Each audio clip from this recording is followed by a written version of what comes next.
আজ চলে এসেছি কলকাতার একটি গুরুত্বপূর্ণ ঐতিহাসিক স্থাপত্য মেটক্যাফ হলে। এটি কলকাতার বিবিডিবাগ অঞ্চলের স্ট্যান্ড রোডে হুগলি নদীর তীরে অবস্থিত। এই ভবনটি নির্মিত হয় 1840 থেকে 1844 সালের মধ্যে। ব্রিটিশ ঔপনিবেশিক নব্য ধ্রুপদী স্থাপত্যের একটি উৎকৃষ্ট উদাহরণ, যা এথেন্সের টেম্পল অফ দ্য উইন্ডসের আদলে তৈরি।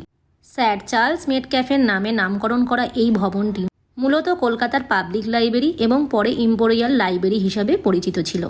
ভবনটি একটি উঁচু বেসমেন্টের ওপর স্থাপিত একটি দ্বিতল কাঠামো, যেখানে 30টি বিশাল কোরিস্থীয় স্তম্ভ রয়েছে, যার নকশা প্রাচীন গ্রিক মন্দির দ্বারা ব্যাপকভাবে প্রভাবিত।